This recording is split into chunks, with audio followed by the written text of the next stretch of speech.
네, 안녕하십니까. 최경영의 이슈 오도독 시작하겠습니다. 최경영의 최강시사 막 끝나고 달려왔습니다. 최경영의 이슈 오도독 라이브 방송으로 여러분 만나고 있습니다. 오늘 세 분 모셨습니다.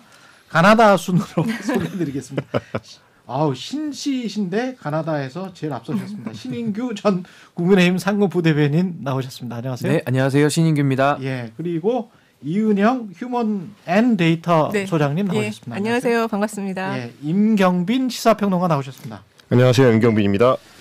예, 대통령 지지율과 관련해서 여론조사 갤럽을 저는 주로 보는데 30% 후반을 기록한 여론조사 또 나왔네요.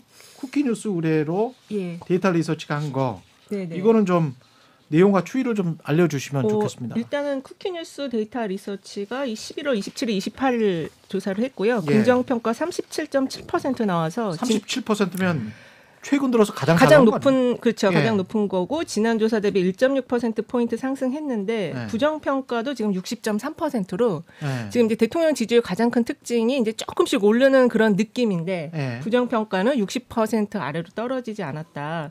그리고 이 지금 쿠키뉴스 데이터 리서치는 ARS 조사예요. 그래서 최근에 지금 ARS 조사가 한 4개 정도 나왔는데 그 특징이 다 무선 100%를 이용한 ARS 조사고 그 좀 여러 개가 나왔는데 그 날짜 기준으로 볼 때 그 12월 22일 전에 한 조사는 대통령 지지율이 5.1% 포인트 하락했는데 그 뒤에 나온 조사들은 최저 1.6에서 한 3% 포인트 정도 조금씩 상승을 하는 흐름이거든요. 그래서 지금 이 대통령이 이제 지지율이 그럼 상승하고 있는 거냐 이런 궁금증들이 있으신데 이제 그거에 대한 분석을 도어 스태핑을 중단해서 그렇다. 아니면 지금 국정조사에 그걸 합의를 해서 그렇다 그렇게 얘기하시는데 제가 좀 볼 때는 그 대통령과 여당 회동이 25일에 있었어요. 그게 좀 영향을 많이 준 것 같다. 아, 여야 회동? 예, 그렇습니다. 그 여야 회동이 왜 영향을 많이 줬냐면 여야 회동 하고 나서 이제 주말에 포옹이라는 단어, 그다음에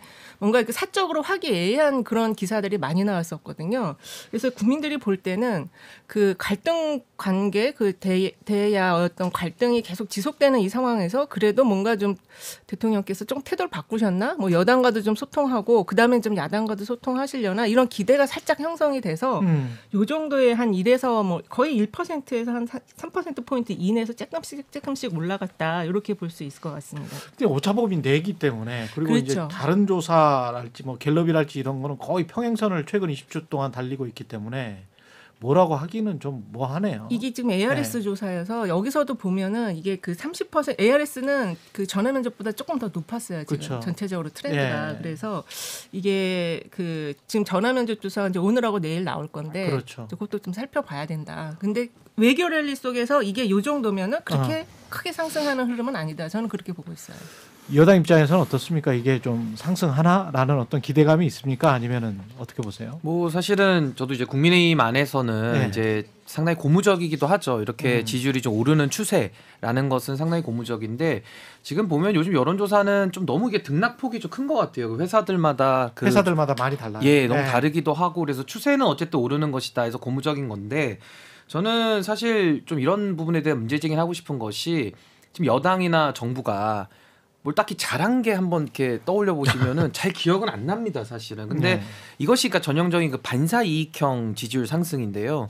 사실은 이번에는 그 야당에서 여러 가지 그 논란거리가 안 돼도 될 만한 것들을 일부러 좀 논란거리화 시키면서 소위 말하는 이제 정쟁이 좀 심화됐던 것이죠. 그래서 국민들께서는 일종의 야당의 똥볼 때문에 헛스윙이죠. 헛스윙 강력한 때문에. 헛스윙. 그러면서 이제 복싱에서도 유효타를 많이 때려야 되는데 막 펀치만 세게 날린다고 맞는 게 아니지 않습니까? 힘만 빠질 뿐이고요.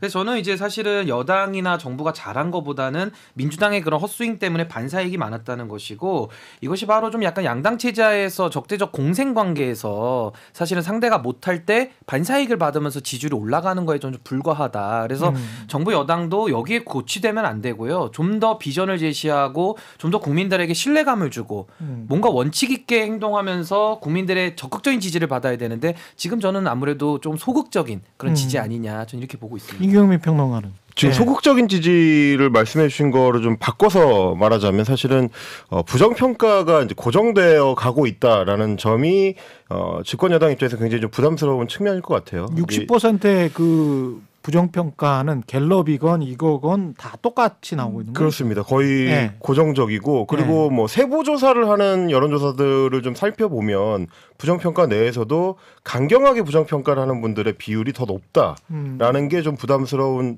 두 번째 측면일 것 같은데 이게 지금 이제 30%대에서 다소 좀 후반으로 올라갔다고 하는 것 때문에 여당에서 약간 착시가 있는 것 같은데 우리가 지금 정권의 임기가 6개월 남은 상태가 아니고 6개월 지난 상태라는 겁니다. 그러니까 뭐 초반에 워낙 많이 떨어졌어가지고 20%대까지도 떨어졌었기 때문에 지금 올라온 거를 이제 오르는 추세다라고 이제 착각을 할 수도 있는데 이게 결국은 이제 뭐 반등했다가 떨어졌다가 하는 폭이 큰 어떤 차별점이 없이 30%에 갇혀 있는 상황이라서 뭐 신인규 변호사 누구보다 잘 아시겠지만 집권당이나 집권 세력 입장에서는 그래도 40%대 이상의 지지율은 나와줘야 어떤 정책을 추진할 때 좀 힘을 받을 수가 있는데 이 상태로 계속 지속이 되는 걸로는 대통령이 하고자 목표했었던 것들을 새로 뭘 추진하기가 좀 어렵지 않을까. 그 부분에서는 이은영 소장이 짚어주신 것 좀 죄송합니다. 소장님 섞여가지고 이은영과 소장이 섞여가지고 근데 소장님 짚어주신 것처럼 사실은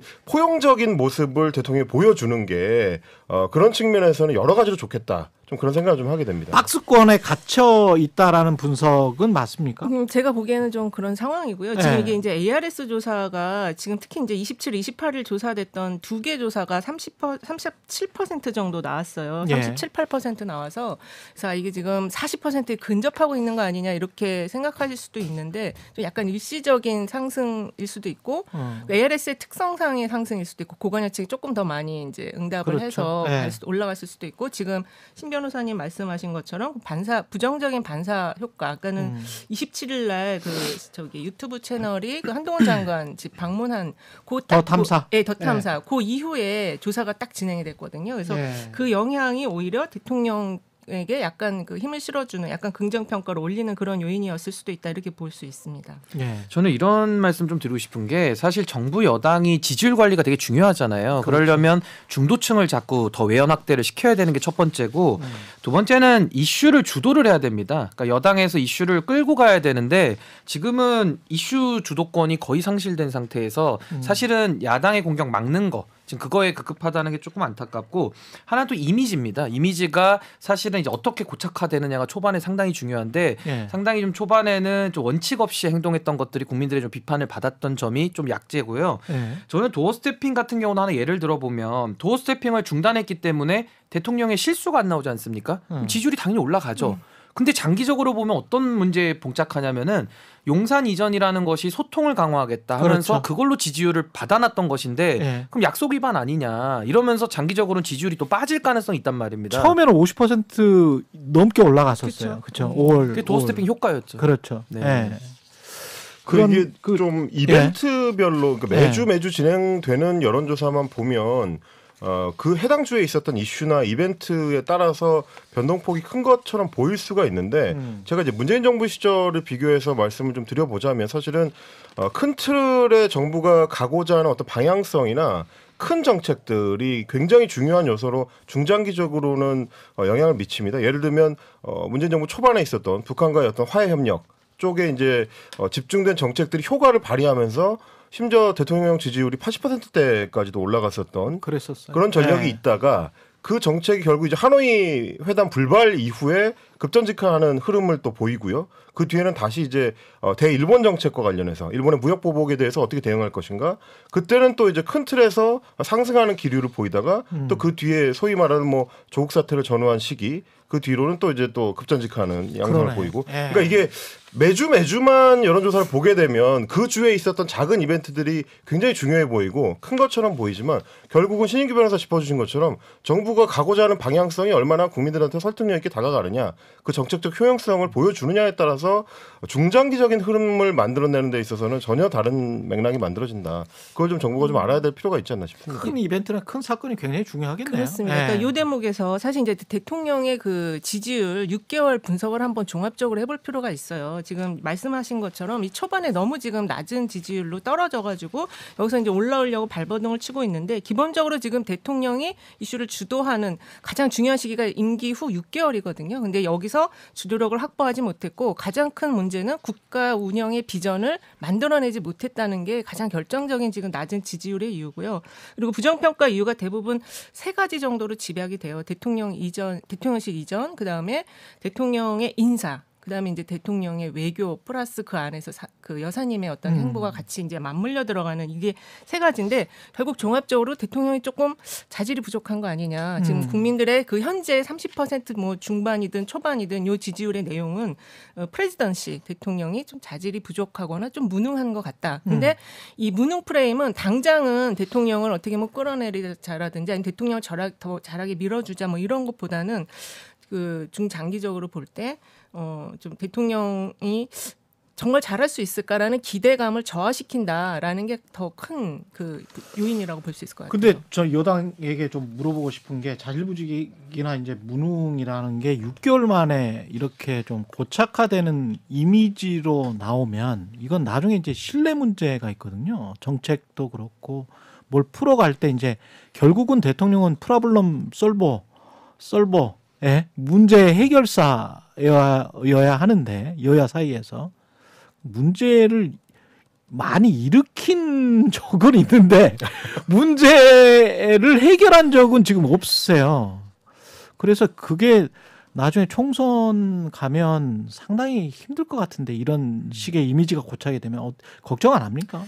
저는 지금 사실 네. 이제 뭐 넓게 잡아서 뭐 30% 후반이라고 쳐도요. 예. 이게 굉장히 좀 빈약한 저는 지지 기반이다라고 봅니다. 예. 왜냐하면 당선될 때 48%였는데 이미 10%가 6개월 만에 사라지고 안 돌아오는 거거든요. 예. 근데 뭐 여러 가지 인사 문제나 뭐 아젠다가 없고 여러 가지 비판점이 농축돼서 이제 그런 결과가 나온 건데 제가 우려하는 건 뭐냐면요.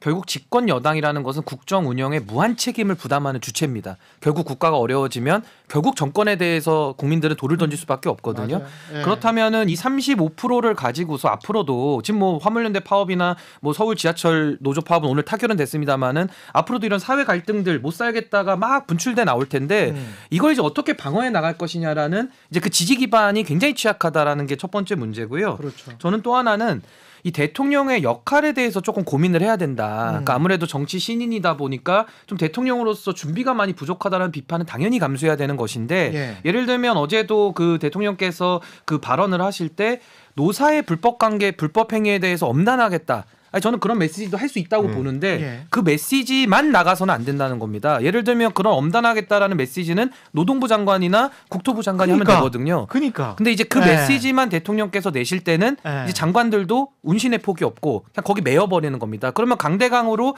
마치 노조와 정권이 싸우는 느낌으로 국민들에게 비춰지기 그렇죠, 때문에 그렇죠. 그럼 국민들은 누구를 의지해야 되느냐 이제 이런 문제에 봉착하거든요. 그러니까 장관들이 강하게 나가도 충분한데 그리고 대통령은 조금 있다가 한참 진행되는 거 보고 그래도 좀 타협 쪽으로 가는 게 괜찮지 않을까? 뭐 이 정도 메시지만 던져도 실제로 이제 속마음은 그렇다고 하더라도 뭐 아무 상관이 없잖아요. 그거 훨씬 더 지지율이 높아질 것 같은데 그런 것들이 왜 항상 전면에 나서시는지. 그러니까 저는 이제 항상 늘 지적을 예. 했던 것이 대통령실에 저는 정무수석하고 시민사회 수석의 기능이 보이지 않는다. 예. 과거부터도 계속 정무수석 책임론이 나왔어요. 시민사회 수석이랑. 근데 이분들이 정무적인 판단과 조언을 하는 것이 아니라 항상 대통령실 문제 생기면은 밑에 행정관들만 50명씩 드러내고 막 이렇게 하거든요. 그래서 저는 핀셋으로 정말로 문제 있는 곳을 도려내고 문제 있는 곳을 고쳐야 되는데 지금은 원인과 해결책이 좀 거꾸로 된 부분이 많이 보인다. 그래서 지금도 말씀하신 대로 조금 정무적인 판단에서 국합, 배드캅 전략을 쓸 수 있는 맞아. 거거든요. 그렇지. 그런 것이 정무적인 전략인데 예. 지금 그런 거 없이 대통령께서 가뜩이나 검사 출신이셨고 법과 원칙으로 한평생을 살아오셔서 굳이 법과 원칙 얘기 안 하셔도 이분은 법과 원칙으로 보이거든요. 근데 이제 그런 쪽으로 이미지 메이킹이 가다 보니까 국민들 입장에서는 야 이것도 검사 대통령 이런 얘기가 또 나오지 않나 좀 그렇게 보는 겁니다. 그리고 또 진행자께서 왜 대통령이 지금 전방에 나서느냐를 지적을 해주셨는데 저는 오히려 좀 6개월을 돌아보면 언제 대통령이 전방에 나섰느냐를 한번 짚어볼 필요는 있는 것 같아요. 그래요? 그러니까 이번 같은 경우도 대통령이 지를 때는 보통 전방에 나서십니다. 지를 때는 윤석열 대통령의 특징이에요. 뭔가 지를 때 지금 타이밍은 지지율이 올라오는 타이밍이고 이거는 노조를 세게 때릴수록 더 올라갈 것 같다. 자신이 있을 때는 전방에 나오는데 문제를 일으켰을 때 책임을 져야 할 때 누군가에 대한 책임을 물어야 할 때 이럴 때는 보통 뒤로 가거든요. 그러니까 이거는 사실은 윤석열 대통령이 대선 때나 혹은 뭐 취임 때부터 계속 강조해 왔었던 뭐 참모들의 뒤에 숨지 않겠다. 뭐 본인이 직접 국민들한테 설명하겠다. 이런 거하고 상당히 배치되는 어떤 행보예요. 그러니까 본인이 문제를 일으키거나 문제를 일으킨 장관, 예를 들면 이상민 장관 같은 사람들에 대해서 어떻게 할 건지 책임 있는 이야기를 언급을 해줘야 될 때는 도어 스태핑이 중단이 된다든지 아니면 도어 스태핑에서 질문이 나와도 그 질문을 회피를 한다든지 아니면 며칠 동안 뭐 다른 일정을 통해서 대통령이 전방에 안 나온다든지 이런 식으로 이어져서 국민들이 좀 의아해지는 상황이 되고 도대체 책임 누가 지는 거냐 굉장히 의아해지는 상황이 되고 뭔가 질러야 될 때만 자꾸 대통령이 나와서 강한 발언으로 상황을 주도하는 것 같은 착시를 잠깐 일으키고 그리고 그 수습을 할 때는 결국 뭐 장차관들이 하거나 이번에 화물연대 파업만 하더라도 장관이 나가서 화물연대랑 직접 교섭을 하는 게 아니고 첫날은 차관이 해체한다 갔다가 둘째 날은 실장급이 가고 그러니까 이 정부의 어떤 전체적인 기조가 책임을 져야 할 때 책임질 사람들이 앞에 나서지 않고 뒤로 빠진다는 거 그걸 대통령이 몸소 보여주고 있는 인상을 준다는 게 좀 문제 아닌가 저는 그렇게 보입니다. 제가 여기서 조금 말 보태면은 지금 제가 그 수석들이 책임져야 될 때 책임 안 지고 50명의 행정관들이 대리 책임졌다 이 얘기했는데 이런 맥락이 자주 보입니다. 예를 들면 권성동 원내대표 체리따봉 문자 노출 때도 권성동 원내대표가 잘못해서 9%가 빠졌는데 이준석 대표 축출로 해결을 했단 말이죠. 그렇죠. 그리고 또 하나는 비속어 논란으로 대통령께서 사과하시고 넘어가면 될 일인데 막 발음 논란하면서 MBC가 책임지고 전용기까지 이제 못하게 됐고 또 12구 참사에서도 이상민 장관이나 경찰청장 선에서 정무적 책임을 지고 유족들을 위로하고 수습을 했으면은 그래도 그 안타까운 재난 상황에서 우리가 넘어갈 수 있는데 이거에 대해서도 지금 하위직들 수사하다가 또 몇 분은 안타깝게도 지금 목숨을 잃으신 분도 있고 그러니까 이런 식으로 지금 행위와 책임이 일치되지가 않고 자꾸 괴리되는 겁니다. 그러면서 책임질 사람들은 책임 안 지고 계속 남아 있고요. 책임 안 져야 될 정말 좀 무고한 사람들은 계속 책임지면서 밖으로 쫓겨나고 있거든요. 그러니까 이런 식의 어긋나는 국정 운영은 언젠가는 전 이거에 대해서는 국민들이 책임을 물을 수밖에 없지 않나. 전 이렇게 보는 이게 이제 종교적으로 짧게 덧붙이면요. 네. 그 지금 대통령이 왜 이런 행태를 보이느냐 이슈를 주도하려고 지금 계속 하는 거잖아요. 근데 책임질 때는 뒤로 빠지는 형태인데 그건 결국은 검사 시절에 어떤 그 몸에 배인 게 지금 대통령에서 나타나는 거고 국민들도 이제 그거를 알아요. 대통령이 정치인의 경험이 없기 때문에 검사식으로 지금 국정 운영을 하는구나 이렇게 지금 보고 있어서 다음에는 진짜 검사 출신을 과연 뽑아야 될까 이런 생각도 지금 하실 수도 있고요. 그거에 가장 그 대표적으로 나온 그게 결국은 이제 도어 스태핑을 중단한 겁니다. 이게 그래서 그 도어 스태핑을 하실 때는 본인이 전면적으로 나서갖고 주도를 하기 위해서 하셨던 건데 지금 도어 스태핑 중단된 거를 가장 잘했다고 하는 게 결국 국민의힘 지지층이에요. 이게 8월하고 지금 11월, 그 3개월 사이에 도어 스태핑을 계속해야 되느냐 이걸 보면은 국민의힘 지지층에서 제일 많이 빠졌거든요. 하지 말아라. 하지 말라. 네. 근데 그 도어 스태핑 국민들은 그 도어 스태핑이라는 형식 자체는 이렇게 또 중단할 일은 아니다. 이거는 살려가라. 그 대신 매일 그렇게 하는 방식 말고 조금 기자들과도 소통을 강화하는 형태로 살려가라. 지금 그런 흐름이라고 볼 수 있을 것 같습니다. 김종혁 비대위원도 그런 이야기 하시더라고요. 일주일이나 2주일에 한 번 정책 위주로 대통령이 잘 준비해가지고 하는 게 좋겠다. 무슨 뭐 터져가지고 이슈 가지고 이렇게 매일 하는 것보다는 근데 그게 맞는 것 같아요. 소통이라는 측면도 그렇고. 근데 저는 여당 입장에서 전 도어 스태핑을 중단하는 게 저는 맞았다라고 보는 이유는 뭐냐면요. 중단을 아예 하는 게 그러니까 맞다. 저는 사실 이건 잘못됐다고 봐요. 그 MBC 기자와의 설전을 통해서 그걸 핑계로 그만두는 건 전 좀 모양이 빠지고 잘못됐다고 보지만 저는 도어 스태핑만 놓고 봤을 때는 이제 우리가 이런 거 처음 경험해 보지 않습니까? 그렇죠. 대통령이 출근하면서 매일 문답하는 걸 처음 봤는데 저도 어느 순간부터 보면서 좀 이거 왜 해야 되나라는 생각을 했던 것이 마치 부대변인 정도가 이렇게 브리핑하면 될 사안을 대통령께서 나와서 늘 기자들 앞에서 얘기하고 질문도 한두 개 하고 그냥 들어가면서 이런 모양이 좀 안 좋았거든요. 백악관도 대변인이 해요. 그러니까 대통령은 안 해. 그러니까 이제 대변인이 브리핑할 게 없어지는 겁니다. 그래서 그런 문제가 하나가 있었고 뭔가 이렇게 좀 대통령의 어휘나 언어라는 것은 무게감이 있고 좀 신중해야 되는데 아무래도 즉흥적으로 문답식을 계속하다 보니까 거기서 나오는 뉴스들 하루 종일 그 뉴스만 늘 시사 프로에서 하다 보니까 저도 이거를 언제까지 해야 되나 그런 고민하던 찰나에 이제 MBC 사건이 터지면서 이제 갑자기 중단이 된 것이죠. 근데 뭐 결국 이제 도어 스태핑이 대신 처분이 됐기 때문에 아까 뭐 신 변호사님 짚어주신 것처럼 희생양을 찾아서 이제 불태우는 대속이라고 하죠. 이제 종교적으로는 그거는 좀 문제가 있습니다. 건재 정부 뭐 이렇게 되는 거죠. 양이군요. 양. 대속의 개념을 쓰죠. 안타깝습니다. 예수님이 많이 슬퍼하시겠는데 그 업무 개시 명령도 지금 좀 위태위태하게 보는 게 강대강으로 나가서 아주 강경하게 나가서 성공을 하면 그러니까 뭐 가령 성공이라는 게 저는 기준이 한 3, 4일 내에 어떻게 파업이 딱 중단이 되고 그래서 국가 경제에 미치는 영향이 최소화됐다. 이러면 정부가 잘했다고 할 거예요. 근데 가령 보름을 넘어간다.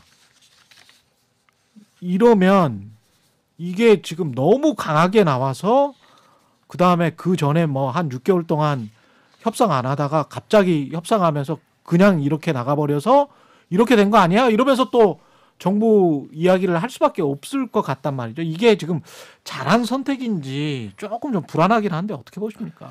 근데 저는 사실 업무 개시 명령이라는 게 이제 처음 발동된 거 아닙니까? 이게 노무현 정부 때 사실 도입이 된 제도인데 이제 처음 행사가 된 것이죠. 그래서 저는 사실 더 정무적으로 풀어낼 수 있었으면 더 좋았겠으나 그게 안 되는 상황 속에서는 저는 지금 이 고유가 고환율 고금리 상태라는 이 경제 위기 속에서 저는 화물연대가 이런 식으로까지 나오는 것은 저는 굉장히 무리한 사실상의 도발이었다. 전 이렇게 일단 평가는 하고요. 거기에 대응하는 조금 전략이 더 세련됐으면 좋았겠지만은 그게 안 되는 상황 속에서는 저는 좀 불가피한 선택 아니냐. 저는 그렇게는 좀 봅니다. 그래서 업무 개시 명령을 통해서는 일단은 잘못된 행태에 대해서는 한번 경종을 울릴 필요는 있다. 저는 그렇게 보는데요. 앞으로 이게 이제 강대강으로 부딪혔을 때는 말씀하신 대로 이제 어떻게 사후적으로 수습해 나갈 것이냐. 좀 그 부분에 대한 문제는 좀 남아는 있습니다. 업무 개시 명령 관련해서 자꾸 노무현 정부 때 이걸 만들었다. 그리고 그때도 화물연대 파업에 대해서는 강경 대처했다라고 얘기하시는데 그때랑 지금 다릅니다. 그때는 노무현 대통령의 그 정부의 좀 문제는 이 이제 사회 갈등에 너무 그 온건 대응을 했어요. 많이 들어주는 태도를 계속 취하다 보니까 이게 너무 휘둘린다 이런 인식이었고 그래서 이제 그런 제도를 만든 거고 그 지금 정부는 이거를 지금 들어주는 기회 자체를 아예 안 갖고 지금 바로 강경 대처로 들어간 거거든요. 그래서 강경하다. 그래서 자꾸 그 노무현 정부 때 걸 끌어다가 이거를 지금 합리화시켜서는 안 된다 그렇게 보고 있어요. 저는 이제 뭐 신인기 변호사님 말씀도 일리는 있어요. 왜냐하면 이제 있는 제도를 활용한다라는 측면에서는 뭐 가능한 거긴 한데 신 변호사님도 말씀해 주셨지만 그걸 어떻게 사용하는 어떤 맥락과 순서라는 게 있잖아요. 그러니까 이를테면 화물연대가 파업을 시행을 하고 그게 한 2, 3주씩 이어져서 실제로 이제 물류에 있어서 심각한 타격이 발생하기 시작하고 그래서 이제 국민적 여론이 아니 이건 좀 너무 심한 것 같다. 이쯤 되면은 경제적 타격이 우리가 예상한 걸 뛰어넘는다. 뭐 파업으로 인해서 일단 감내할 수 있는 어떤 수준을 넘는다라는 어떤 합의가 이루어지면 그때 이제 발동을 해도 충분할 텐데 이미 사실은 업무 개시 명령에 대한 준비를 화물연대 파업이 시작되기 전부터 시작했던 거 아니냐라는 어떤 의혹을 가질 수밖에 없는 정황들이 좀 있고요. 뭐 당장 어제만 하더라도 발동을 하자마자 바로 발부할 수 있고 보낼 수 있다는 거는 이미 뭐 주소라든지 뭐 연락처라든지 이런 것들을 확보하고 있었어야 가능한 거기 때문에 애초에 그걸 준비하고 있었던 거 아니냐 이제 이런 생각을 할 수밖에 없는 거고 또 하나는 제도적인 장치를 활용을 할 때도 기본적으로는 타협 원칙을 세워야 되는 건데 대통령이 처음부터 굉장히 좀 강경한 발언으로 어떻게 보면 화물연대 입장에서 봤을 때는 대통령이 싸우겠다고 도발을 하는구나라고 느낄 수 있을 정도였기 때문에 그리고 아까도 말씀드렸던 것처럼 이제 국토부 차관이나 실장이 와서 협상을 하려고 한다든지 그거는 엄밀히 따지면 타협할 생각이 없다는 거를 공언하는 거나 마찬가지거든요. 그런 부분들을 좀 더 섬세하게 그 협상 주체로서 존중하면서 해나갔어야 되는데 그게 없이 당장 대결 국면으로 넘어가니까 어떤 제도든지 간에 결국 부작용이 더 커질 수밖에 없는 거 아닌가. 뭐 저는 그렇게 느껴지긴 합니다. 저는 한 말씀만 드려요. 거의 생각은 비슷한데 저는 업무 개시 명령 바로 발동한 거 잘했다라는 뜻은 아니고요. 지금 경제 위기가 너무 심각한 상황 속에서는 화물연대가 너무 이거는 급발진을 한 거라서 불가피한 선택이었다라는 있다는 것이고 저는 출구 전략을 미마련한 상태에서 이렇게 나온 건 좀 문제 있다 이 얘기고 저는 화물차주들이 지금 어려움에 대해서는 전 정부가 공감하는 진정성을 가져야 된다고 봐요. 지금 뭐 유가도 올라가고 이분들도 삶이 생계가 어렵기 때문에 이렇게 하는 거 분명히 이해하는 차원에서 접근해야 되고 결국 이 문제의 핵심은요. 대한민국 물류 구조라는 시장이 조금 후진화돼 있어요. 그래서 이걸 좀 선진화하는 방향으로 전체적으로 가면서 파이를 키워나가면서 이 제도를 도입해야 되는데 지금은 물류 구조에 대한 선진화 대책이나 이런 거 전혀 빠진 채 이렇게 안전운임만 놓고서 얼마 올려주면 해결된다. 그건 아니거든요. 그래서 좀 더 본질적인 접근이 필요하다 저는 이렇게 봅니다. 예, 출구를 잘 찾아 나가야 될 텐데 그 걱정이고요. 그 다음에 업무 개시 명령이 나중에 이제 어떤 상황으로 이어질지 그거는 지지율에도 영향을 미칠 것 같으니까 다음에 또 한번 해보기로 하고 더 탐사 이야기를 해볼게요. 그 한동훈 아까 뭐 헛스윙이 그 더 탐사 이야기죠. 김의겸 예, 김의겸 의원과 그래서 이제 그 한동훈 장관의 자택에 찾아가서 이제 유튜브로 생중계한 것. 근데 이제 그 MBC 인터뷰라는 건 저는 20년을 해온 사람이라서 그 관련해서 이제 MBC 인터뷰가 뭐 저 잘못됐다 이렇게 말씀드리는 건 아니고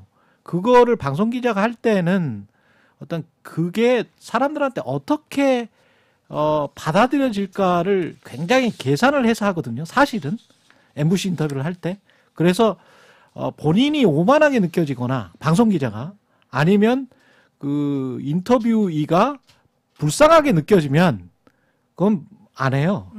근데 이제 제가 이렇게 봤을 때는 왜 그렇게 했는지는 모르겠지만 오히려 한동훈 장관에게 중도층은 한동훈 장관이 개인 프라이버시를 희생당했다 이렇게 이제 느껴지는 수준까지 가버렸더라고요.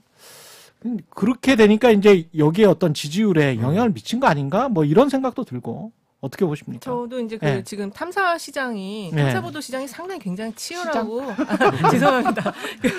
그래서 그 굉장히 치열해요. 특히 유튜브 매체가 이게 이제 다 이렇게 활성화되면서 탐사보도 시장 탐사보다 굉장히 지금 이제 경쟁이 되게 강한데 그러다 보니까 그 이게 이제 좀 이슈를 좀 자극적으로 가져가는 좀 흐름이 있는 것 같고 그 속에서 이제 여기 이제 정당이 이제 그거를 조금 지지층들이 이제 그런 거에 관심을 많이 갖다 보니까 약간 그 이슈를 좀 가져오려는 흐름이 있는 것 같습니다. 그래서 이게 이제 정당 지지율에 어떤 영향을 미친가를 보는 게 중요한데 일단 지금 대통령 지지율 저는 여기 살짝 영향은 미쳤다고 지금 보고 있고요. 아, 그리고 그렇군요. 네, 정당 지지율에도 지금 리얼미터 11월 28일에서 25일 자료를 보면은 더불어민주당은 소폭 하락했고 국민의힘은 소폭 상승했어요. 물론 이제 이 ARS 쪽에서는 더불어민주당의 지지율이 훨씬 더 국민의힘보다 높습니다. 그런데 그 이제 오늘도 나오고 내일도 나올 건데 요게 이제 정당 지지율에 어느 정도 영향을 미쳤는지 조금 봐야 될 것 같고요. 예. 저는 사실 이제 언론에서도 오래 일을 했었고 국회에서도 보좌진으로 일을 해왔지만 국회의원이 국정감사장에서 발언을 한다는 것의 무게는 사실은 엄청난 거거든요. 전국 생중계가 되는 상황에서 국민적 그 어떤 관심이 굉장히 높은 자리에서 본인이 준비한 정권을 향한 결정적인 문제 제기를 던질 수 있는 자리를 준비할 때는 훨씬 좀 엄밀해야 되지 않는가라는 게 이제 저는 중요한 전제가 된다고 생각을 하고요. 또 하나는 예를 들면 더 탐사 같은 매체가 그런 뭐 탐사 보도를 해서 준비를 해서 그거를 보도할 수는 있다고 봅니다. 지금 이번 보도가 준비가 충분했는지와는 별개로. 근데 그걸 가지고 다시 이제 국회의원이 소화를 해서 국정감사장에서 내놓을 때는 그게 국정감사에 있어서 어떤 효용성이 있는가도 이제 같이 한번 판단을 해봐야 된다고 봐요. 청담동 술집이 그렇습니다. 그 술자리가 일테면 국정에 있어서 문제가 있다라고 지적을 해 들어갈 정도가 되려면 그 자리의 어떤 의미라든지 그 자리에 실제 참석자들이 뭐 예를 들면 어떤 모의를 했다든지 뭔가 거기서 뭐 처음에 얘기가 됐던 것처럼 뭐 김현정 변호사 30명이 참석을 했다로 끝나면 안 되고 그것만으로 끝나면 안 되고 그 자리에서 어떤 얘기가 오갔다든지 그 뒤에 뭐 관련해서 김현장에 대한 무슨 지원이 됐다거나 아니면 관련 기업들의 민원이 뭐 그 자리에서 오갔다든지 뭐 이런 얘기가 더 있었어야 국정감사장에서 의혹으로 터뜨릴 만한 무게가 실리지 않느냐. 그냥 단순히 술자리가 있었다라고 해버리면 뭐 기존에 여러 보도들을 통해서 대통령이 종종 술자리를 갖는다 혹은 뭐 자주 갖는다. 뭐 이런 거는 이미 알려져 있는 내용이라 어떻게 보면 거기에 핵심은 이제 김현장 변호사와 법무부 장관과 대통령이 그렇습니다. 30명이 가서 모였으면 이거는 공과사가 전혀 구분이 안 되는 거 아니냐. 이제 말하고자 하는 내용은 그거였던 것 그렇죠. 같습니다. 그 맥락들이 더 들어갔어야 이게 국정감사장에서 얘기할 만한 대목이 되지 않느냐. 맥락도 맥락이지만 네. 제가 지적하는 거는 저는 사실 이제 김현장 쪽에도 아는 친구들이 있고 김현장 변호사가 30명이 모일 수가 없어요. 그것도 그렇죠. 야밤에. 예, 야밤에 네. 그건 제가 확언해서 일하느라 말씀드릴게요. 그건 예. 불가능하죠. 어떤 모임에서 대통령이 불렀거나 어떤 거 간에 30명이 모일 수가 없습니다. 그거는 그 회사의 구조를 아는 사람들이면 이 말의 신빙성이 그 말 자체로 떨어져요. 3명 모이기도 힘들죠. 김현장 예. 변호사는. 그리고 그거 하지 말라고 김현장에서 굉장히 강조를 많이 하고 있습니다. 그러니까 제발 그런 모임에 김현장이 굉장히 불리한 거예요. 30명이 우르르 간다는 건. 그런 말도 그리고 윤석열 대통령과 아주 측근인 사람도 김현장에 있는데 자기도 안 갔는데 30명이 모였다는 거에 뜨아하더라고요. 아니 근데 앵커님 말씀하신 것처럼 그렇게 또 이제 네. 전문적으로 그 관여도가 높으신 네. 분은 그렇게 생각할 수도 있는데 네. 우리 일반인들이 생각할 때는 그렇죠. 그렇게 갈 수도 있겠다. 왜냐면 아니 제가 보기에는 네. 그러니까 그래서 그런 보도를 하려고 했다면 그렇죠. 팩트를 그렇죠. 확실하게 뭘 잡고 잡아야 해야 된다는 네. 거예요. 그러니까 제가 네. 지금 이 잡고 해야 된다. 당지주의에 영향 미친 게 두 가지가 있어요. 그러니까 하나는 이제 그 더 탐사하고 김의겸 의원의 그 내용, 그 다음에 또 하나 이제 장경태 의원의 이제 빈곤 포르노인데 사실은 김의겸 의원이 첫 번째로 더 탐사 보도에 대해서 그 이제 한동훈 장관에게 물어보는 그 첫 번째 질문은 저는 유효했다고 봅니다. 근데 그 뒤에 민주당의 뭐 이제 몇몇의 의원들이 그걸 팔로우 해가지고 계속 그걸 가지고 후속 보도가 안 나온 상태에서 그거를 이제 좀 사실 있냐 그렇게 이야기를 한 그 부분이 저는 당 지지율에 좀 영향을 미쳤고 그다음에 장경태 의원의 빈곤 포르노는 예. 당 지지율에 아직은 그렇게 부정적으로 저는 영향을 주지 않고 있다고 봐요. 왜냐하면 그 이슈를 끌고 가고는 있지만 대통령실이 현역 의원을 고발했거든요. 그래서 그거는 좀 별개의 문제다. 저는 그렇게 나눠서 보고 있습니다. 대응 자체는. 네. 저는 요거 한 말씀만 드리면은 지금 저는 민주당이 지금 어떻게 보면은 그 김의겸 의원 그 더 탐사라 그러죠. 이 청담동 술자리에 대해서는 더 탐사가 더가 아니라 더 탐사를 했었어야 되는데 탐사를 좀 적게 했다 해서 좀 문제인 것 같고 이건 이제 면책특권이 적용이 안 되니까 이제 김의겸 의원이 이건 책임을 지시면 될 일 같고요. 아무래도 한동훈 법무부 장관하고 뭔가 정책을 갖다가 붙어야 되는데 민주당이 그런 생각은 안 하고 자꾸 지역적인 거 가지고 붙으려고 하는 게 저는 문제라고 보고 과거 청문회에서도 뭐 이모 논란이라든지 3M 논란 같은 것 때문에 사실은 그 한동훈 집착증을 많이 보여주셨는데 저는 과거에 추미애 장관이 윤석열 총장하고의 그런 국면을 또 보는 것 같은 느낌이 들고 이거 한동훈 장관 띄워주기밖에 안 된다. 저 이 생각이 들고요. 마지막으로 집에 찾아간 부분은 사실 최순실 씨 때도 TV조선이 찾아갔었고요, 집에. 그리고 조민 씨도 그때 뭐 가세현이나 이런 데서 갔었고 이번에도 더 탐사가 한동훈 장관 집에 간 거거든요. 근데 이 세 가지가 다 국민들이 받아들이기가 좀 달라요. 그러니까 최순실 씨 그때 TV조선이 지하철장에서 몰래 찍혔을 때는 사람들이 되게 궁금해하고 얼굴이 이렇게 생겼구나 이렇게 하면서 전혀 이런 사생활 논란이 없었는데 그다음부터 이제 조민 씨부터는 가세현이 붙고 더 탐사가 붙으면서 한동훈 장관에 대해서는 사생활 논란이 붙는 거거든요. 이 차이가 뭐냐? 국정농단이라는 진실을 파헤치기 위해서는 그런 수단이 용인이 좀 되는 겁니다. 국민들 감정에. 근데 조민 씨부터는 뭔가 이렇게 정략적으로 서로 붙다 보니까 극우 유튜버들이 가십성으로 접근하다 보니까 이 사생활 논란으로 붙는 거 아니냐. 저는 그런 차이를 좀 말씀드리고 싶습니다. 예. 지금 여당과 야당 지지율은 어떻습니까? 윤석열 대통령 집권 이후에 네. 대통령 지지율과 비교해서 또 한번 알아보고 싶고 어떤가요? 이게 지금 이제 좀 정당 지지율이 최근에 좀 혼조세예요. 그러니까 조사가 ARS랑 이 전화면접하고 너무 좀 약간 차이가 많이 나서 저희도 좀 이거 분석하는 게 좀 어렵긴 한데 일단 ARS에서는 민주당이 그 좀 전에 말씀드린 리얼미터 11월 4주차 조사를 보면은 민주당이 45.5%, 국민의힘이 34.8%입니다. 요때 이제 그 대통령 지지율이 지금 36.4거든요. 그래서 지금 대통령 지지율과 국민의힘 여당의 지지율은 서로 이제 커플링 되어 가고 있고 어떤 쪽에서는 지금 호감도로 보면은 그 여당의 지지율이 조금 더 낮은 수준으로 나오는 그 조사도 있어요. 그래서 그렇게 봐야 되는데 이제 저는 이 정당 지지율의 흐름은 333 구조다. 그러니까 이제 여당과 야당과 그다음에 무당파 이렇게 333 구조고 요 구조는 아마 총선까지는 그 크게 변동 없이 갈 가능성이 높다 이렇게 보고 있고 대통령 지지율도 그 속에서 이전에는 정당보다는 좀 낮았는데 이제 그 커플링 되는데 대통령도 지금 이제 어쨌든 높이려는 여러 가지 시도들을 하고 있잖아요. 그러니까 그 속에서 뭐 이렇게 크게 아주 더 대통령 지지율이 더 낮은 수준으로 가지는 않을 거다 이렇게 보고 있어요. 근데 낮은 수준으로 가지는 않을 거다지만 그게 이제 총선이 가까우면 가까울수록 대통령 지지율이 그래도 좀 더 높아져야 그렇죠. 여당이 대통령을 의지하면서 총선을 가는 게 이제 중간 선거인데 일종의 이제 지난번에 바이든이 치렀던 중간 선거랑 그렇죠. 비슷한 상황이란 네. 말이죠. 2024년 선거가. 근데 잘못하면 이 정도 상황이 계속 가버리면 여당이 나중에 대통령과 거리두기를 하면서 얼굴도 왜 떼고 네네네. 국민의힘과 윤석열 대통령은 다르다. 네네. 심지어는 뭐 일부 내부에서는 뭐 탈당 요구까지 있을 수가 있고 뭐 그런 상황이 또 우리가 있었었고 그랬기 때문에 그렇죠. 지금 지지율만 보면은 계속 이렇게 가면 그렇게 되는 수도 있는 거 저도 아니에요? 그렇게 전망을 하고 있어요. 아, 왜냐하면 그래요? 이제 그 당에서는 지금 이제 그렇게 저도 전망을 하는 이유는 수도권의 지지율, 그다음에 이제 중도층의 지지율의 흐름을 봐야 되기 그렇죠. 때문에 그런데 수도권에서는 지금 그 뭐 민주당이 살짝 경기도권은 민주당이 좀 많이 우세하고요. 그렇더라고요. 서울은 좀 엇비슷하고 네. 부동층이 거의 한 30%가량 있어요. 그래서 네. 서울 쪽은 아직 조금 더 흐름을 봐야 되는데 이 중도층의 경우는 지금 갤럽이 11월 22일에서 24일한 조사를 보면은 중도층의 경우에 국민의힘을 지지하는 건 24%, 민주당을 지지하는 건 35%, 부동층이 37%가 나오고요.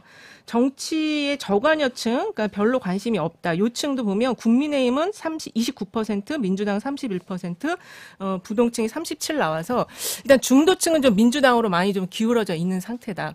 그런데 아직 부동층이 많아서 요 싸움이다. 저는 그렇게 보고 있고 그렇게 본다면 결국 여당은 이 대통령의 어떤 낮은 지지율을 대통령 스스로 극복하기는 어렵고 우리가 차별화를 함으로써 극복해서 총선을 이겨야 되겠다라고 생각할 수밖에 없다 이렇게 보는 거죠. 근데 사실 이 부분 때문에 지금 대통령이나 뭐 여당 내에 이제 강경한 발언들이 계속 이어질 수가 있는 건데 워낙 네. 뭐 지난 총선 때 서울 수도권에서 국민의힘이 뭐 참패를 하는 바람에 거의 뭐 살아남은 현역 의원들이 없는 상태예요. 그렇죠. 그리고 지금도 계속 열세가 나오는 여론조사가 나오다 보니까 아무래도 이제 당선이 훨씬 쉬운 영남 지역이나 뭐 아니면 서울에서도 이제 강남 지역의 의원들 중심으로 해서 강경한 목소리, 그러니까 대통령한테 계속 이제 힘을 실어주거나 대통령을 추종하는 발언들이 주로 많이 나오거든요.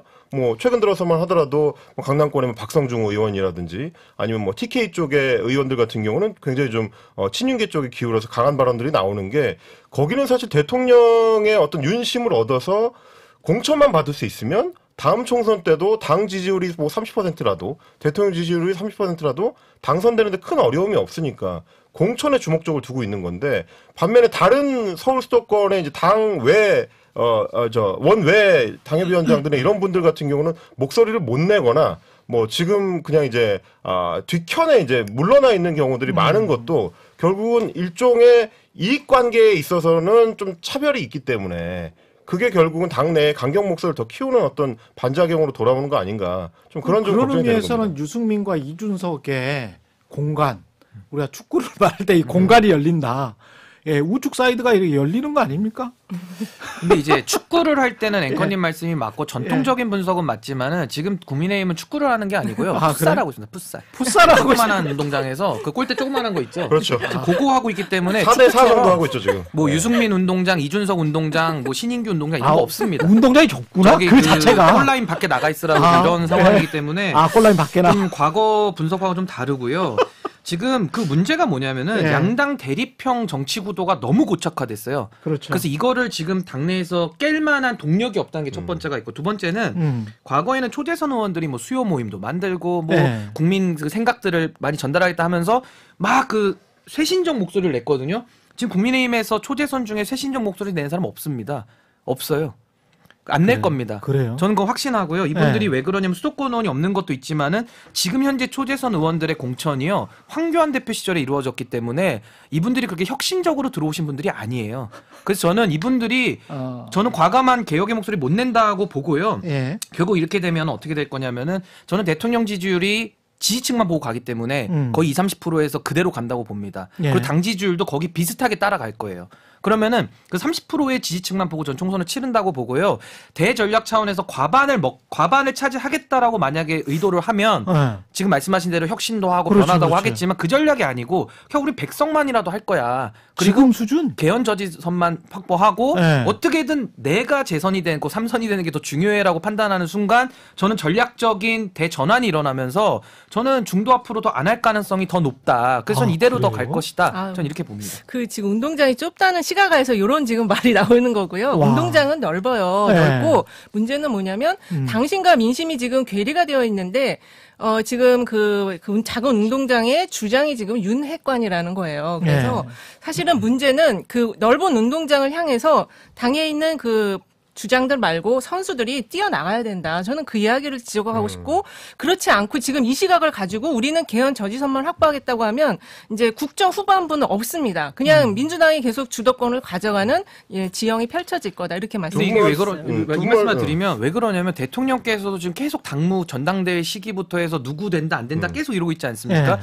거기에 대해서 당원들이나 당에 관련된 국회의원들이 아무도 그러네. 다른 소리를 못 내고 있어요. 네. 그럼 이렇게 가면 전당대회 치르는 겁니다. 그럼 그 대표 체제에서 총선을 치르는 것인데 어떻게 이게 과반수가 갈 수 있는지가 저는 근원적인 물음이 들어서 그래서 저는 전략적인 좀 차별화가 있지 않냐 이렇게 보는 거예요. 사실은 그럴 때 초재선 목소리가 원래 이제 필요한 그렇지. 건데 예. 신혜 변호사 말씀하신 것처럼 초재선들이 굉장히 좀 순화된 사람들만 주로 그때 공천을 받아서 들어오는 바람에 또 새로운 권력한테 굉장히 좀 쉽게 순화돼 있고 그래서 오히려 뭐 주호영 원내대표나 이런 분들이 야당하고 협상을 좀 해보려고 하면 벌떼같이 들고 일어나는 게 오히려 초재선들이고 예. 이런 형국이 굉장히 좀 어려운 측면이고 그럴 때는 또 이제 뭐 중진급 의원들 중에서 목소리를 좀 진중하게 내줄 분들이 내주셔야 되는데 뭐 아시다시피 뭐 권성동 의원이라든지 뭐 정진석 의원이라든지 이런 중진급들이 오히려 친윤계로서 더 좌장 역할을 하면서 더 또 강경한 목소리를 주도하고 이게 그러니까 반작용과 악작용을 좀 이게 순환시키는 어떤 역할을 하고 있는 상황이다 보니까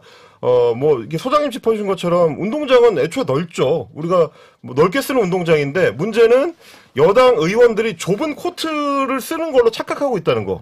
그러니까 지금 올 코트를 써야 되는데 반 코트만 쓰고 있기 때문에 민심은 다양한데 사실. 네. 민심은 다양하잖아요. 그리고 이게 네. 조금 더 근원적으로 가면 어떤 문제가 있냐면요. 대선 때는 집권을 했지 않습니까? 네. 당시에는 이준석 대표로 상징되는 신진 보수들, 그러니까 새로 그렇지. 유입된 당원들과 같이 정권을 만들었어요. 근데 집권 이후에는 당도 그렇고 국정운영도 그렇고 반쪽은 다 떼어냈습니다. 그렇지. 떼어낸 게 이제 이준석 대표 축출로 나타난 것인데 뭐 그건 이준석 대표 개인이 뭘 다 상징하거나 뭘 더 포션을 갖고 있다 이런 뜻이 아니고요. 집권 연합으로 집권을 했는데 지금은 다 단독으로서만 국정 운영을 하고 당도 운영을 그렇게 하고 있거든요. 그렇죠. 그러니까 이런 식으로 가가지고는 저는 전략적인 뭐 창조적인 뭐 아이디어를 통해서 뭐 과반을 꼭 달성해야 되겠다거나 네. 이런 동력이 저는 안 나올 것이라고 생각이 들어서 상당히 저는 좀 안타깝고 내부에서 그래도 목소리를 내고 있는데 제가 갖고 있는 목소리는 안타깝게도 소수의 좀 해당하는 것 같다. 그러니까 저는 그렇게 생각합니다. 지금 말씀하신 네. 게 이제 그 세대 연합 전술이 이제 붕괴가 됐다. 그 그렇죠. 지적을 네. 얘기하시는 거고 무당층이 아까 제가 말씀드린 것처럼 30%예요. 대구 경북 빼고 전체적으로 지금 30% 무당층이 있기 때문에 여기가 시장입니다. 네. 그래서 더 걱정은 그래서 우리가 지금 축구 뭐 올커트 반코트 뭐 풋살 뭐 이런 얘기했는데 사실은 야구라는 거죠. 이게 문제가 다른 종목을 하고 계세요. 그러니까 원래 같으면 여당 지도부하고 예산안 심의가 한창 이루어지고 있는 와중에 만남을 가지면 네.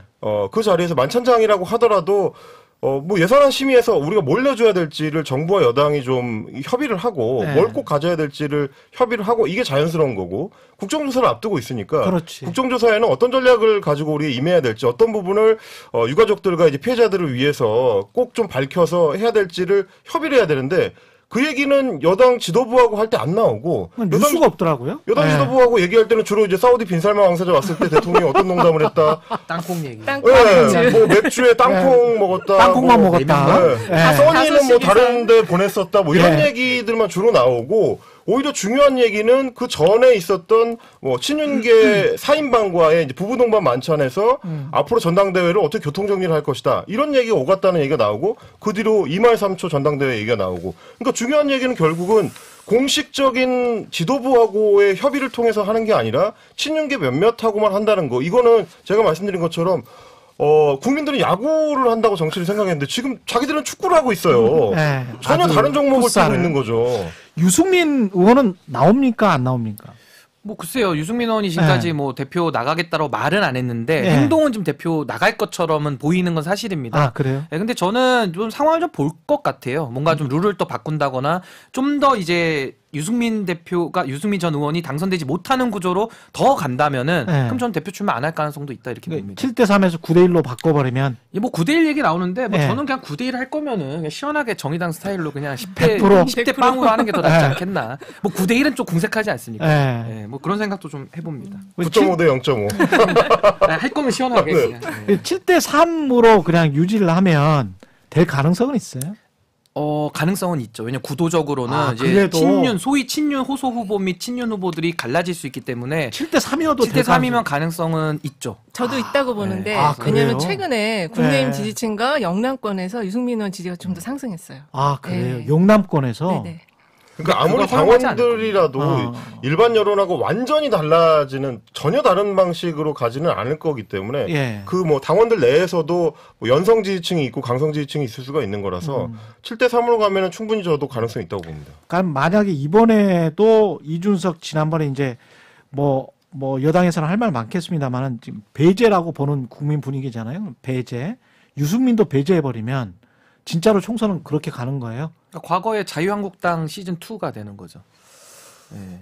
될까? 과거에 그렇게 한번 총선 치러가지고 음. 경험을 했는데도 만약에 또 그 길을 가겠다고 하면은 또 국민들께서 또 그렇게 심판을 당했지 않습니까? 당시에 저는 최초로 야당 심판이라는 선거를 처음 치러봤는데 정말 힘들었거든요. 근데 내부에서는 다 과반을 할 거라고 착각을 당시에도 하고 있었습니다. 근데 네. 지금도 비슷한 상황이 좀 재현되는 것이 저는 매우 안타깝고 이준석 대표를 축출하는 과정에서 드러난 그 좀 폭력적인 행태들이 전 유승민 의원한테도 그대로 좀 재현될 가능성이 매우 높다. 저는 그렇게 봅니다. 근데 국민의힘이 믿는 구석은 사실은 야당일 수도 있어요.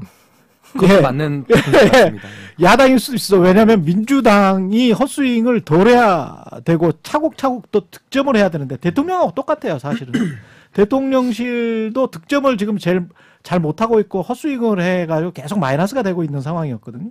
민주당은 이 상황에서 지금 이재명 당대표 물론 그 검찰이 불공정한 수사다 이렇게 이제 주장을 하고 있습니다만은 나중에 팩트가 어떻게 나오느냐에 따라서 민주당도 걱정이 많잖아요. 그렇죠. 이제 그 네. 정당 지지율이나 향후에 이제 그 후보, 그러니까 이제 당대표의 지지율 이런 연동성을 보면은 이 4번 리스크가 이제 상당히 큰 변수인데 지금 최근 여론 흐름을 보면은 이 수사에 대한 흐름이 좀 바뀌고 있어요. 아, 그래요? 예, 지금 한 3-4개 정도 조사가 이 수사와 이거를 그 원칙적인 수사라고 안 보고 정치적인 수사라고 보는 게 조금 더 많아졌다. 그 시계열로 비율이? 보면은 네. 비율이 완전히 이제 바뀌었어요. 50이 트렌드가. 넘습니까? 예, 50이 넘고 있고요. 네. 그리고 이 수사기관에 대한 신뢰도도 상당히 낮습니다. 60%가 넘어요. 10명 중 6명은 이 수사기관들의 신뢰도를 별로 신뢰하지 않고 있습니다. 예. 그래서 지금 이 여론 흐름이 바뀌고 있는 지점을 민주당이 좀 잘 읽어야 되고요. 그리고 이렇게 지금 여당과 정부의 그 지지율이 대통령과 여당의 지지율이 낮은데 왜 그 반사이익을 못 받고 있냐? 저는 한 2가지라고 생각을 해요. 하나는 이 상대가 못한다고 해서 그게 나한테 지지가 오는 게 아니고 이 경제 유능 프레임을 민주당이 지금 만들지 못하고 있다. 그 부분이 있고 또 하나는 이제 이 사법 리스크라고 표현하는 지금 이 환경은 바뀌고 있는데 그럼 여기서 제일 중요한 건 이재명 대표의 리더십이거든요. 예. 이슈 오도독에서 예전에 홍기빈 소장님이 말씀하신 폴리티션과 스테이트맨. 맞아요. 그게 예. 바로 지금 이재명 대표에게 놓인 사법 리스크보다 더 큰 리스크다. 스테이트맨이 돼야 된다. 스테이트맨이 돼야 되고요. 그리고 지금 행정적인 리더십은 그 지지층이 다 인정을 해요. 네. 시장이나 도지사 시절에 그런 이 리더십은 인정을 하지만 정치 리더십 리더십은 이게 굉장히 다르거든요. 그 부분에 있어서 아직 당내 리더십 확보가 되지 않고 있기 때문에 지금 이재명 대표는 이 경제 유능과 그다음에 본인의 어떤 스테이트맨적인 리더십, 결국 그거는 뭐냐면 미래에 대한 비전을 국민들이 와닿게 제시를 해주는 거. 이 두 가지를 극복해야지 이 반사이익이 아닌 진짜 자기 지지로 만들 수 있다. 스테이트맨이 링컨 대통령 아니에요?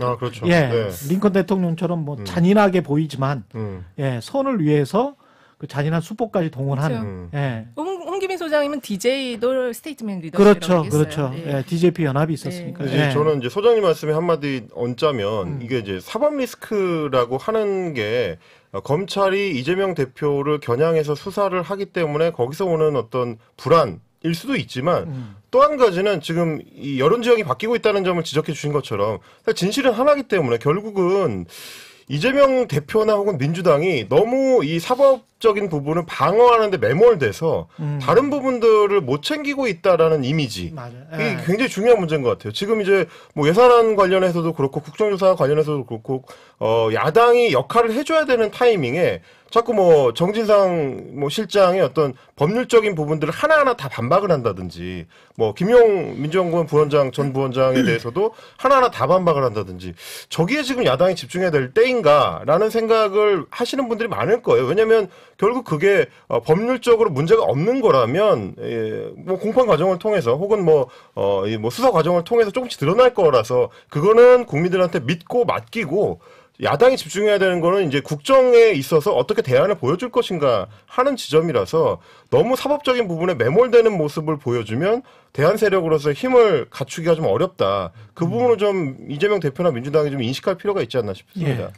저는 사실 정치인이 그 메신저하고 메시지가 둘 다 중요하지 않습니까? 네. 근데 저는 이재명 대표는 안타깝게도 지금 현재 뭐 메시지도 잘 보이지 않고요. 더 근원적으로 저는 메신저로서 기능을 이미 저는 다 했다. 저는 이렇게 보고요. 그 왜 그러냐면 도덕적, 신뢰적 기반이 좀 많이 취약합니다. 그게 하나가 있고 저는 수사에 대해서도 수사를 여론조사로 할 수는 없는 거고요. 법과 원칙대로 하는 것인데 아마 지적하는 게 편향적인 걸 겁니다. 왜 이재명만 수사하느냐예요. 그러면 이재명 대표에 대한 수사는 검찰 수사를 받으시고요. 예. 현재 수사가 안 이루어지고 있는 뭐 대통령 영부인에 대한 거나 뭐 다른 것들 있잖아요. 그건 별도 특검을 하면은 국민들이 그건 뭐라고 안 할 것 같습니다. 제가 볼 때는. 수사가 안 이루어지는 걸 특검을 얘기해야지 지금은 이재명 대표가 내 것도 같이 끼워서 특검하자 이러니까 안 먹히는 거거든요. 그 부분이 하나가 있고 세 번째는 지금 지지율이요. 대통령에 대해서 반대 지지율이 60%에서 70% 사이를 가고 있는데 네. 지금 야당이 하나지 않습니까? 거의 정의당을 빼면 하나인데 어떻게 30%밖에 안 나니까 반도 안 되는 거예요. 사실상은 지지율이. 네. 그러니까 이건 민주당이 스스로를 돌아보지 않으면은 해결이 안 될 것 같고 이재명 리더십에 제가 하나만 지적을 하면 이상민 장관 해임안에 대해서도 그 해임 건의안을 던질 거면은 최초에 던져가지고 강력하게 해서 관철을 시켜야죠. 근데 그거를 해임안을 했다가 또 약간 처리하는 듯 했다가 국정조사 합의하고 다시 내미니까 이게 뭐 하는 거냐 이런 반론이 있는 것이고 또 모순이 하나 있는 게 정치적 책임을 지금 묻고 있는데 이재명 대표는 본인도 측근들 둘이 다 구속까지 됐으면 정치적 책임을 국민들이 묻고 있어요. 예. 근데 본인은 정치적 책임을 안 지면서 상대에게만 정치적 책임을 지라고 하니까 이 말이 안 먹힙니다. 이상민 장관에 대해서. 그렇죠. 그러니까 예. 정치적 책임 상대방도 또 같이 뭉개는 거예요. 그러니까 예. 그러니까 양당이 똑같다. 지금 이런 평가들을 국민이 받으면서 아까 말씀하신 대로 무당파로 지금 사람들이 빠지는 겁니다. 네. 아 정치인들 하는 말 똑같네. 예. 둘 다 말을 안 지키네. 이런 식으로 전 여론이 형성되는 거 아니냐. 저는 이렇게 보고 있습니다. 저는 그 30%가 민주당이 그나마 그래도 이거를 유지하는 게 저는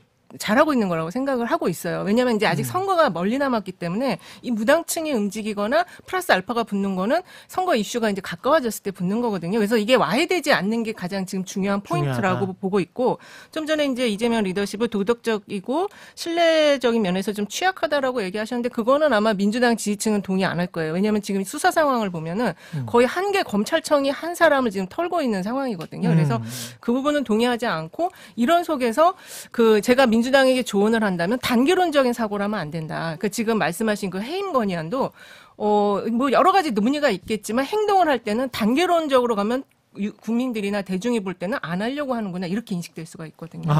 조금 강력하게 하는 게 좀 맞지 않을까 그렇게 생각이 할 때는 들어요. 하고 안 그렇죠. 하려면 하지 말고. 할 거면은 뭐 이제 그 2단계로 해서 해임 건의안 내고 그다음에 이제 탄핵하겠다 이렇게 가는데 그냥 네. 같이 내도 저는 목표는 일단 직무를 정지시키겠다는 거잖아요. 사퇴를 안 하니까. 그리고 그거에 대해서 국민들이 지금 사퇴해야 된다는 의견이 높잖아요. 50% 거의 60% 가까이 나오고 있거든요. 진짜 옛날에 그 큰 정치인들 김영삼이나 김대중 생각을 해보면 이 정치력이라는 게 진짜 중요하긴 중요하네. 근데 사실 굉장히 좀 이례적인 상황이긴 해요. 우리 국민들이 잘 만나보지 못했던 정치적 상황인 게 뭐 대통령이 애초에 정치 경험이 전무한 채로 6개월 만에 대통령이 된 것도 굉장히 이례적이지만 그렇죠. 이재명이라는 어떤 정치인도 그전에는 계속 이제 행정가로만 이력을 쌓아오다가 단숨에 제1야당의 대표, 그것도 이제 뭐 국회 과반을 갖고 있는 당의 대표가 된다는 게 쉽지 않은 일이고 처음 보는 일이고, 또 하나는 이재명이라는 정치인을 얘기할 때 항상 검찰이 옆에 마치 그 그림자처럼 따라붙어 있었기 때문에, 그렇죠. 그리고 대선 기간 동안에도 워낙 뭐 많은 의혹 제기들이 들어왔었기 때문에, 그러다 보니까 국민들이 볼 때는 오히려 좀 역치가 높아져 버린 측면이 있어요. 다른 정치인들 같으면 이미 정치적인 영향력을 상실했을 만한 의혹들이 많이 제기됐는데도 어떤 것들은 그냥 뭐 지나가기도 하고, 어떤 것들은 무죄로 뭐 대법원에서 판결이 되기도 하고, 이러다 보니까 뭐 좀 더 또렷한 어떤 증거를 가져와야 되는 거 아니야? 이 정도의 의혹 제기로 이재명을 날릴 수 있겠어? 라는 인식을 민주당 지지층을 또 갖고 있는 측면이 있어가지고 여러 가지로 이례적인 정치 상황이다. 그래서 기존의 정치 문법만으로는 쉽게 좀 해석이 좀 안 되는 측면들이 있다. 그런 부분도 좀 말씀드리고 저는 이 말씀 꼭 드리고 싶은 게, 정치와 행정은 다르고요. 정치는 정치하는 사람들이 전 해야 된다. 그런 생각을 갖습니다. 신인규 부대변인이 많이 올라가셔야 될 텐데. 네, 정치인을 정치하는 사람이 해야 된다 그러면 이제 대통령은 어떻게 해야 되죠? 대통령에게 딱 들어가는 말인데. 저희가 대통령께 잘 하시기를 바랍니다. 마지막으로 이상민 행안부 장관 국정조사 예산안 뭐 이렇게 계속 대치 중인데, 뭐 특검까지 관련해서 뭐 갑자기 이렇게 빅딜을 할 수 있는 가능성이 있습니까? 저는 안타깝게도 가능성이 좀 없다고 보여집니다. 왜냐하면 저 지금 나온 안건들 하나하나가 굵직굵직한데 원래 작은 것도 못하는데 큰 거 어떻게 하겠습니까? 작은 합의도 못 이루는데 저렇게 큰 합의들을 다 이뤄낸다? 좀 회의적이고요. 뭔가 국민들께서도 이 정치권을 보면서 답답하시겠지만은 뭔가 참 이 한국 정치가 저는 이제 좀 수명을 다한 거 아니냐라는 생각도 좀 합니다. 그러니까 이제 그럼 좀 바꿔요. 어떻게 해줘? 법 제도를 바꾸든지. 뭔가 국민들께서도 뭐 비슷한 마음 아니실까 싶습니다. 그러니까 뭐 저는 지금 정치가 실종됐다라는 말을 사실 뭐 정치평론가들은 매번 하는데 특히 지금이 정치가 실종된 전국이라서 대통령이 좀 정치를 좀 복원하는 데 앞장서 주셨으면 좋겠어요. 지금은 정치를 부수는 데 앞장서고 계시거든요. 타협과 협의, 협상, 뭐 양보 이런 것들이 우리가 마치 처음부터 없었던 것처럼 너무 오래된 기록으로만 지금 남아 있는데 사실은 대통령이 해주셔야 되는 역할이 그겁니다. 우리가 행정부 수반일 뿐만 아니라 국가 원수로 대통령을 두고 있는 이유도, 대통령은 그런 어떤 단순한 당리당략, 눈앞의 이익에서 좀 벗어나서 조금 더 높은 위치에서 많은 양보를 할 수 있는, 많은 책임을 질 수 있는 자리이기 때문에 앞장서 주신다면은 여야 정치권들이 지금처럼은 안 싸울 수 있다. 그 어떤 영역을 뭐 아까 우리가 축구를 한창 얘기했습니다만은 그런 자리를 좀 대통령이 열어주셔야 우리가 들어갈 부분들이 좀 생긴다는 거를 좀 인식을 해주셨으면 좋겠습니다. 아니 대통령 그 얘기를 지금 6개월째 하고 있어요. 거의 안 하고 계시고요. 그래서 안 할 거라고 믿고 있고, 그 중요한 거는 외교 랠리 뭐 중동 특수 빈살만 월드컵까지 이어진 이 속에서 대통령 지지율이 안 올랐지만 그 여야 지도부 만찬 거기서 퐁이라는 단어가 그 화기에 여기에서 지지율이 올라갔거든요. 결국 답은 여기에 있고, 그리고 지금 여러 가지 이슈들 결국 그 미국의 상황하고 똑같아요. 새로운 정치 세대가 등장을 해야지 이게 다 해소가 된다. 저는 그렇게 보고 있습니다. 새로운 정치 그러니까 세대. 그 트럼프가 그렇게 지금 양강 구도 정치를 했지만 결국 밀려나고 공화당에 새로운 인물이 지금 나왔잖아요. 디센티스. 그런 식으로 지금 그래서 민주당 일각에서는 이탄희 대통령 만들기 이런 또 움직임도 있어요. 그러니까 그만큼 새로운 인물을 빨리 올려야 되겠다. 이 흐름이 있다는 거죠. 실증을 내고 있다. 이거는 지금 기존의 기득권 정치인들이 정말 좀 반성하면서 좀 잘 들어주세요. 이걸로 오늘 이 그룹 참 좋네요. 계속 이어갔으면 좋겠습니다. 이슈오도 오늘도 함께 해주신 시청자분들 감사드리고요. 펠리스님은 이은영 소장님 제가 가장 좋아하는 여론조사 분석가 이렇게 감사합니다. 말씀하셨고요. 리디아 김님은 목요일은 이제 이슈 오도독 꾸준히 좋은 평론 부탁드립니다. GD님은 오도독 실시간 5만 가자! DB 마더님, 정치 현안을 축구에 대입해 말씀해 주시니 재밌고 이해도 쉬웠습니다. 이렇게 고맙습니다. 최근에 이슈 오도독 신인규 전 국민의힘 상근부대변인 나오셨고요. 이은영 휴먼앤데이터 소장님 그리고 임경빈 시사평론가였습니다. 고맙습니다. 네, 감사합니다. 감사합니다. 네, 저는 단단한 껍질에 쌓여있는 궁금한 이슈를 들고 다음 이 시간에 다시 돌아오겠습니다. 고맙습니다.